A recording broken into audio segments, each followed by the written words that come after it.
అందరికీ నమస్కారం అండి. Welcome to our channel. మనతో పాటు గెస్ట్గా ఉన్నారు మాణిక్యరావు గారు. సార్ నమస్తే అండి. నమస్తే సార్, లిక్కర్ స్కామ్లో అరెస్ట్ అయినటువంటి చెవిరెడ్డి భాస్కర్ రెడ్డి సిట్ విచారణకి తీసుకెళ్తున్న సమయంలో నా మీద తప్పుడు కేసులు పెట్టారు, ఇది అన్యాయం అంటూ గట్టిగా అరుస్తూ నినాదాలు చేస్తూ హల్చల్ చేశారు. మరి నిజంగానే ఆయన మీద తప్పుడు కేసులు పెట్టారా? తప్పుడు కేసులు పెట్టేంత కక్ష కూటమి ప్రభుత్వం అతనిపైన ఎందుకు ఉంది అసలు? కూటమి ప్రభుత్వం తప్పుడు కేసులు పెట్టే ప్రయత్నం చేస్తే ఈ పాటికి వైసీపీ బ్యాచ్ మొత్తం, అంటే ఎవరైతే గందరగోళంగా దాడులు సోషల్ మీడియాలో సైకోలు అంతకు మించినటువంటి బీభత్సం చేశారు, వాళ్ళు మొత్తాన్ని కూడా జైల్లో వేసి జైల్లో కిటకిటలాడిపోయాయి. అలా జరగలేదు. అంతెందుకు, నిన్నగాక మొన్న చాలా కాలంగా, అంటే ఓడిపోయిన దగ్గర నుంచి కూడా జగన్మోహన్ రెడ్డి ఎంత హార్డ్ పదాలు వాడుతూ ఒక మీడియా సమావేశంలో ఒక మనిషి దారుణంగా చనిపోతే, జగన్మోహన్ రెడ్డి కాన్వాయ్ కిందనే, ఆయన వెహికల్ కిందనే చనిపోతే రప్ప రప్ప రప్ప ఈ పదాలు మనం బాగా వింటున్నాం కదా. ఆ సమయంలో ఆ ఘటన ఉద్దేశించి మీడియా వాళ్ళు ఇట్లా మీరు రప్ప రప్ప కోయటం కరెక్టేనా, ఈ పదాలు వాడవచ్చా మీ కార్యకర్తలు అంటే, ఏంటమ్మా ఏంటి మళ్ళీ చెప్పు అంటే, ఓడిపోయినా కానీ అంత అహంకారం. నేనంట దాన్ని బలుపు అంట. ఎంత బలుపు అంటే అది చాలామందిని భయపెట్టే ప్రయత్నం చేస్తున్నాడు. అంటే తనకి కేంద్రం అండ కావచ్చు, వ్యవస్థలను మేనేజ్ చేయడం కావచ్చు, డబ్బు బీభత్సంగా ఉంది, రౌడీవిజం కావాల్సినంత ఉంది, ఇక నాకు అదుపు లేదు, అధికారం లేకపోతే నేను దేన్నైనా మేనేజ్ చేయగలను అనే అహంకారంతో ఏకంగా ఉన్న ప్రభుత్వాన్ని, కూటమి ప్రభుత్వాన్ని భయపెట్టే వ్యాఖ్యలు చేస్తున్నాడు జగన్మోహన్ రెడ్డి. ఈ నేపథ్యంలోనే ఈ దరిమిల అంతకుముందు పేరు నాని కూడా మనం చూసాం.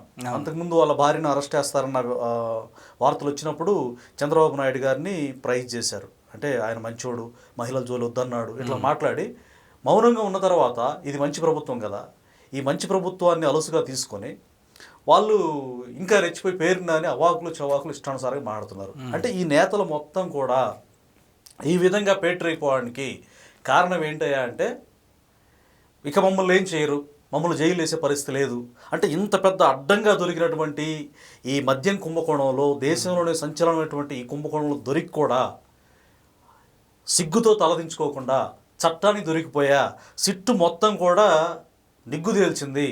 జగన్మోహన్ రెడ్డికి నేను ఏవైతే కట్టలు డబ్బులు అందించానో ఆధారాలు సహా పట్టుకుంది, ఇక నేను తప్పించుకునే పరిస్థితి లేదని రాష్ట్ర ప్రజలకి అపాలజీ చెప్పి సిగ్గుతో తలదించుకోవాల్సిన చెవిరెడ్డి భాస్కర్ రెడ్డి ఈరోజు మీ అంత చూస్తారని కేకలేస్తా ఉన్నాడంటే, అతని అసహనం, నేను దొరికిపోయానన్న బాధ, చిక్కి గిలగిలా కొట్టుకుంటూ చూసిన చేప. ఆ రకంగా నేనేం చేయాలి ఇప్పుడు, ఇది నేను ఎటు తీసుకెళ్ళిపోద్దు, నేను మా జగన్మోహన్ రెడ్డి 30 సంవత్సరాలు ఉంటాడు అనుకుంటే ఏంది మాకు ఇంత బాధ అని చెప్పేసి విలవిల్లాడిపోతూ, ఒక రకంగా వాళ్ళు ఏంటంటే దౌర్జన్యానికి అలవాటు పడ్డారు, అంటే రౌడీజానికి అలవాటు పడ్డారు. అలాంటి వాళ్ళు ఇప్పుడు రౌడీని పట్టుకున్నారు అనుకోండి, వాడు కేకలు వేసి గందరగోళం చేస్తాడు, అవసరం నరుకుతా, చంపుతా, జైలు నుంచి బయటకు వస్తే అది చేస్తా, నా మీద కేసు పెట్టొద్దు, ఇలా బెదిరించేది ఏంటంటే సబ్జెక్ట్ లేకుండా, చేతగాని చావలేని, అంటే చట్టాన్ని ఉల్లంఘించే వ్యక్తులు మాత్రమే ఇలా మాట్లాడతారు. సో చెవిరెడ్డి భాస్కర్ రెడ్డిలో మనం అదే చూస్తాం. నిజంగా ఆయన తప్పు చేయలేదు, అక్రమ కేసులు అంటున్నాడు, అక్రమ కేసే పెట్టారనుకో, అక్రమ కేసు పెట్టినప్పుడు నేను చాలా పవిత్రంగా బయటకు వస్తాను, మీరు అక్రమ కేసు పెట్టారు, నేనేం చేయలేదు, ఎవిడెన్స్ మీకు దొరకవు, కక్షపూర్తిగా నన్ను అరెస్ట్ చేశారు అన్న మాటలు ఆయన నుంచి వస్తాయి. నిండుకుండా తొడకదు అన్నట్టు, అలాగే అన్నీ ఉన్న ఇస్తరాకు అనిగమనిగా ఉంటున్నట్టుగా చాలా హుందాతనంగా, ధైర్యంగా, సింహంలాగా ఉంటాడు జైలు అయినా సరే. అలా లేకుండా విచారణ సందర్భంలో అతను విచారణకి అవకాశం ఇచ్చిన నేపథ్యంలో విచారణ చేసేటువంటి అధికారుల మీద నీ ప్రతాపం ఏంది అంటే, ప్రభుత్వ అధికారులు, పోలీసులు, సిట్ అధికారుల మీదనే ఇంత బరిదెగింపు, ఇంత అహంకారపూరితమైనటువంటి బెదిరించే ధోరణితో మాట్లాడుతున్నారంటే, ఇక రాష్ట్రంలో రాజకీయ నేతలు ఏ రీతిగా తయారయ్యారో, ముఖ్యంగా వైసీపీ నేతలు మనం అర్థం చేసుకోవచ్చు. సో ఇది ఉడత ఊపులు అనుకోవచ్చు. ఖచ్చితంగా అతని భయం కనబడుతుంది, ఆ బెదిరింపుల్లో భయం కనపడతా ఉంది. దట్స్ వై అతను తప్పు చేశాడనేది 100కి 1000%, మొన్నటి వరకు 100కి 100%, ఇప్పుడు 100కి 1000% చెవిరెడ్డి భాస్కర్ రెడ్డి చాలా దారుణమైన తప్పు చేశాడనే దాన్ని క్లియర్ కట్గా అతని బిహేవియర్ని బట్టి మనం అర్థం చేసుకోవచ్చు. ఓకే. సో మరి చెవిరెడ్డిని సిట్ వాళ్ళు విచారణ చేస్తున్నారు 3 రోజులు. సో ఈ 3 రోజులు అంటే మొన్నటి వరకు ఒకలా చేశారు కదా, సో మరి ఇలా ప్రవర్తించినందుకు ఇంకేమన్నా డోసు పెంచే అవకాశం? డెఫినెట్గా డోసు తోలు తీసి తొక్కి నారదీయటం అంటారే, అలా చేయాలి కూడా.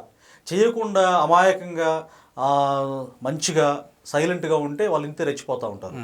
ఎవడైతే తప్పు చేశాడో, గతంలో కార్యకర్తలను కానీ, టీడీపీ కార్యకర్తలని, జనసేన కార్యకర్తలని ఎంత దారుణంగా హింసించారో ఆ వ్యక్తుల మీద కఠిన చర్యలు తీసుకోకపోతే ఇలాగ తయారవుతారు. ఖచ్చితంగా కఠిన చర్యలు తీసుకోవాల్సిన బాధ్యత కూటమి సర్కార్ మీద ఉంది. చర్యలు తీసుకోకుండా కామ్గా ఏదో మనం చేద్దాం చూద్దాం అంటే మాత్రం ఈ రౌడీలు అలాగే రెచ్చిపోతాయి. మానవ మృగాల్లాగా ఈ మనుషుల మీద పడి పీకు తినేది మటు ఖాయం.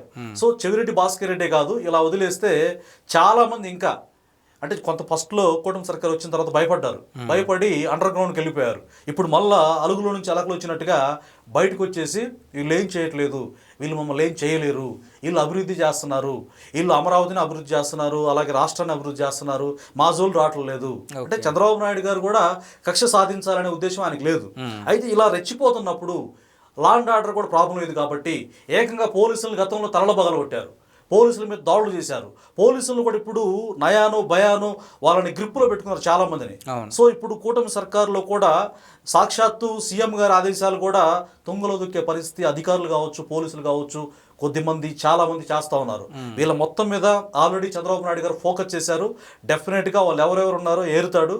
ఆయన పారదర్శకంగా ప్రజలకి మంచి పాలన అందించడానికి ఆయన కంకణం కట్టుకున్నారు. చంద్రబాబు నాయుడు గారిని తక్కువ అంచనా వేస్తే వాళ్ళు ఖచ్చితంగా పప్పులో కాలేసినట్టే. ఇప్పుడు ఈ చెవిరెడ్డి భాస్కర్ రెడ్డి కావచ్చు, పెద్దిరెడ్డి రామచంద్రారెడ్డి, ఆయన కుమారుడు మొత్తం కూడా జైలుకి వెళ్ళే పరిస్థితి ఉంది. చివరగా జగన్మోహన్ రెడ్డి కూడా ఇప్పుడు ఇంత అంటే తను ఫిక్స్ అయిపోయాడు, చంద్రబాబు నాయుడు గారు వదలడు, పవన్ కళ్యాణ్ వదలడు, డెఫినెట్గా నా అంతు చూస్తారు, నేను తప్పు చేశా, ఇక నేను మౌనంగా ఉన్నా నేను తప్పించుకోలేను, మాట్లాడినా ఏం కాదు, మహా అయితే ఇంకో కేసు అయింది. ఈ విధంగా బరి తెగించి ప్రజల్ని ఏమార్చాలనేటువంటి ఉద్దేశం లేకుండా ప్రజల్ని ఉక్కుపాదంతో అణిచేసి శవాల మీదనే రాజ్యాధికారం చెలాయించాలి, శవాల మీద నేను పరిపాలన చేయాలి, శవాల మీదనే నేను రాజకీయం చేయాలనేటువంటి ఒక నీచ నికృష్ట రాజకీయానికి నాంది పలికిన వ్యక్తే జగన్మోహన్ రెడ్డి. ఆయన అనుచరులైనటువంటి చెవిరెడ్డి భాస్కర్ రెడ్డి కావచ్చు, అంబటి రాంబాబు కావచ్చు, పేరు నాని కావచ్చు, కొడాలి నాని, వీళ్ళందరూ కూడా జైలుకి వెళ్ళాల్సిన వ్యక్తులు. ఆలస్యం చేయకుండా జైల్లో వేస్తే ఈ మురిగేటువంటి వ్యక్తులకి ఫుల్ స్టాప్ పెట్టినట్టు ఉంటుంది. అంటే ఈ లిక్కర్ స్కామ్లో అసలు డాన్ జగన్మోహన్ రెడ్డి గారు అని ప్రజలు అనుకుంటున్నారు, చాలా వరకు కూడా అది నిజమే.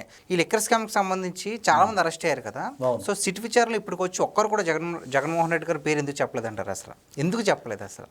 అంటే అది రికార్డెడ్గా పక్కా ప్రూవ్ అయింది. అది ఒకేసారి అంటే టైం చూసుకుని చెప్పాలనే ఉద్దేశంతో, అంటే కీలకమైన డేటా మొత్తం కూడా ఇప్పుడు సిట్ అధికారుల దగ్గర ఉంది, పక్కా ఆధారాలతోనే. అంటే ఇందాక నేను చెప్పానే 100% ఆధారాలు ఉండబట్టే వీళ్ళని అరెస్ట్ చేస్తున్నారు. అది వాళ్ళకి అర్థం కావట్లా. వితౌట్ ఎవిడెన్స్ సిట్ అధికారులు అరెస్ట్ చేయరు, చంద్రబాబు నాయుడు గారు దాన్ని యాక్సెప్ట్ చేయరు. ఆధారాలు అంటే వాళ్ళు నేరం చేసిన వ్యక్తులని ప్రజలకు తెలిసినా, రాజకీయ నేతలకు తెలిసినా వితౌట్ ఎవిడెన్స్ అరెస్ట్ అయ్యారు చంద్రబాబు నాయుడు గారు. ఇప్పుడు వీళ్ళని అరెస్ట్ చేశారని అంటే వీళ్ళు మేము తోపులం తురుములం రెచ్చిపోతున్నారు కదా, ఒక్కొక్కరిని బొక్కలు వేస్తూనే ఉన్నారు, ఎంత పెద్దోళ్ళైనా సరే.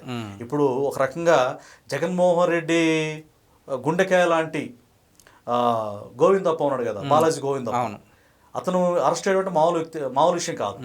ఎందుకంటే భారతి గారితోటి, జగన్ గారితోటి అతనుకున్న అనుబంధం, అతను పూర్తికాలపు డైరెక్టర్ వాళ్ళ యొక్క వ్యాపార సామ్రాజ్యంలో ఒక కంపెనీకి. అలాంటి వ్యక్తులనే బొక్కలు వేశారనంటే ఎవిడెన్స్ లేకుండా వేస్తారా? కోర్టులు కూడా వెంటనే బెయిల్ ఇవ్వడానికి యాక్సెప్ట్ చేయట్లా. సో పక్కా ఎవిడెన్స్ కోర్టు వారికి సబ్మిట్ చేశారు. సబ్మిట్ చేయకుండా వెంటనే రిమాండ్కి ఊరకే వేసారనమాట అంత పెద్ద వ్యక్తుల్ని. సో జగన్మోహన్ రెడ్డి గారు జైలుకి వెళ్ళడం అనివార్యం. అది ఇయ్యాలా రేపు అనేది అది సెకండరీ, కానీ వీళ్ళు తప్పించుకోలేరు. అంటే లేట్ చేయకుండా తొందరగా చేయాలని ప్రజలు కోరుకుంటున్నారు. ఎందుకంటే ఈ వైసీపీ రాక్షస మూకల పాలన వల్ల ప్రజలు చాలా విసిగి వేసారిపోయారు, ప్రజలు ఎంతో వేదన అనుభవించారు. సో అందుకని ఆ ఆక్రోశం, ఆ బాధ, ఇలాంటి దుర్మార్గులు సమాజంలో కాదు ఉండాల్సింది, రాజకీయాలు చేసినా కానీ మనుషులను పొట్టను పెట్టుకుంటున్నారు, వీళ్ళు జైల్లో ఉంటే ప్రశాంతంగా ఉంటుంది, ఇంకా స్వేచ్ఛ పరిపూర్ణంగా ఉంటుంది అనే ఉద్దేశంతో ప్రజలు కావచ్చు, టీడీపీ క్యాడర్ కావచ్చు, మిగతా పార్టీల క్యాడర్లు కావచ్చు, వాళ్ళు కోరుకుంటున్నారు. పర్సనల్గా నేను కూడా ఒక శాంతి కాముకుడిగా, శాంతిని కోరుకునే వ్యక్తిగా, సమాజంలో ఎలాంటి నీచ నికృష్ట రాజకీయ నాయకులు ఉండకుండా వీళ్ళు చేసిన తప్పులకి వెంటనే శిక్షలు పడితే బాగుంటుందని నేను కోరుకుంటున్నాను. ఓకే, చూసారు కదండి, చెవిరెడ్డి భాస్కర్ రెడ్డి చేసిన వ్యాఖ్యలన్నీ కూడా అబద్ధమని, అంటే తన అమాయకుడేమీ కాదు, పక్కా సాక్ష్యాలు బట్టే సిట్ వారు విచారణ తీసుకుంటున్నారు, అలాగే పోలీసు వారు వాళ్ళని అదుపులోకి తీసుకుని జైల్లో పెట్టారని మాణిక్రావు గారు చెప్తున్నారు. సో దీనిపై మీ అభిప్రాయం ఏంటో కామెంట్ చేయండి. థ్యాంక్స్ అండి.